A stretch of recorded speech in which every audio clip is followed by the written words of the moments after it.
an architecture tour in Chicago, America.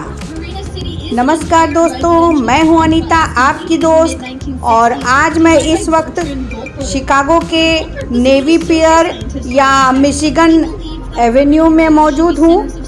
तो चलिए इस शानदार टूर को स्टार्ट करते हैं हम लोग, और हर एंगल से इस शानदार आर्किटेक्चर टूर की जर्नी को एक्सप्लोर करते हैं पूरी जानकारियों के साथ। तो let's begin this video. At top, parking right below it, there's a restaurant, former movie theater, now the House of Blues, office buildings, dry cleaner, health club, swimming pool, even a place to park your boat.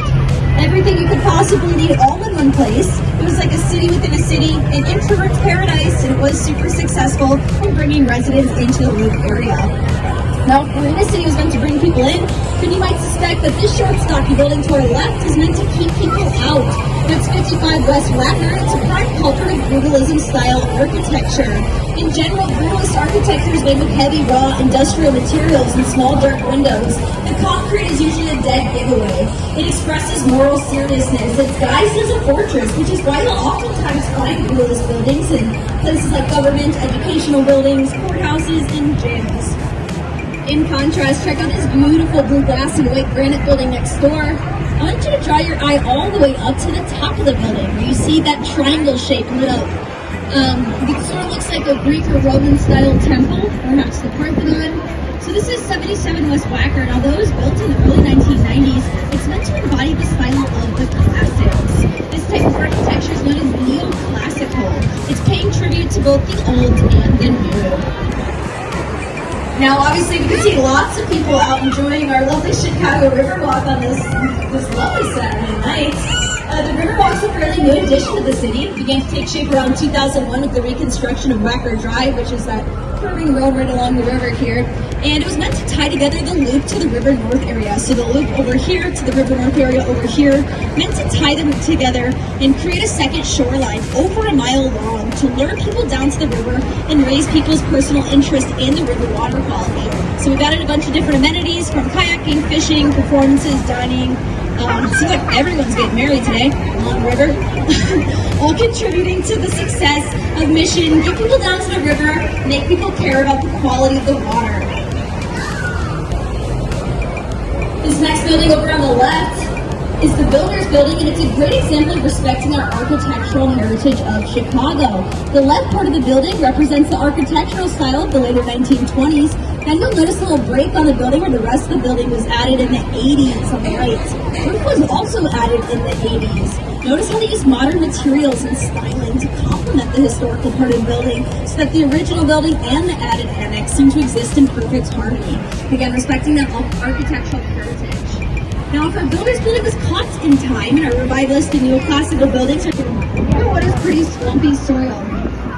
Yes, you can get a peek of art on the art over there. I'm not sure what's happening. Something with hands. It looks cool. So with this building, what we have now is a really tall building with a very narrow base in a super windy city. See any problems with that? See, this building can actually sway back and forth in the wind, so much so that folks on the upper floors could potentially get seasick. This is a pretty common issue. We open all the bridges in succession so folks can take their sailboats out of storage and bring them into the marinas along the lake, which is great, I'm sure, if you have a sailboat.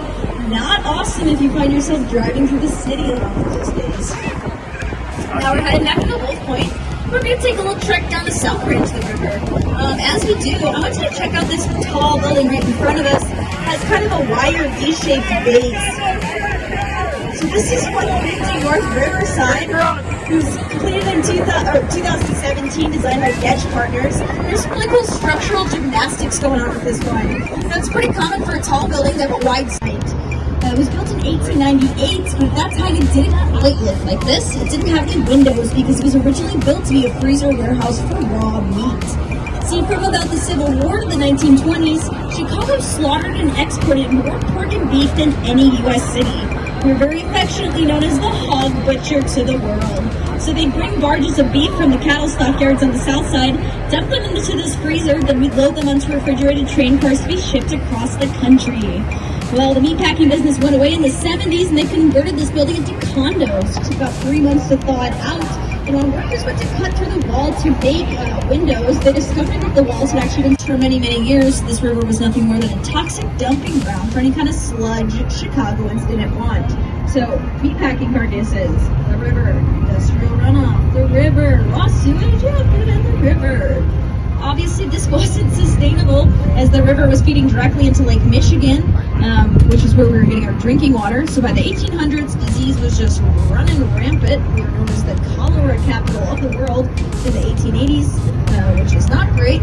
So they had the modernist black box and then added their own little twist to it. In this case, the curving exterior, which is meant to maximize waterfront views for the residents inside. Now, you might know this commercial office building in the world with 4.2 million square feet of space inside, or 96 acres of space, or 73 American-sized football fields of space. At various points throughout history, it's had its own zip code, its own fire station, and to this day has its own public transit train stop there. And then, of course, on the right, you can see the projector system. Our primary art museum, the Art Institute of Chicago, holds some of the most famous art masterpieces in the world. Also, an amazing theater and performing arts scene. If you like to see shows, definitely recommend you go see a play at one of our world-class theaters. I would recommend Steppenwolf in Lincoln Park, the Goodman. All your Chicago street food needs met there. Perhaps some Maxwell Street Polish, a tamale, another random Chicago street food.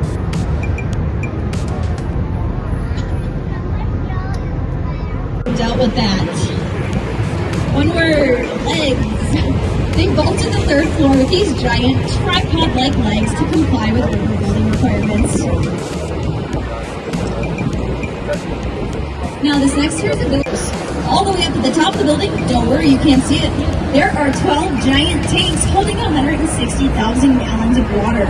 How it works is this: when the wind blows the building in one direction, the water sloshes in the opposite direction, keeping the building standing nice and upright, essentially working like a large shock absorber. So this is my wonderful journey in Chicago.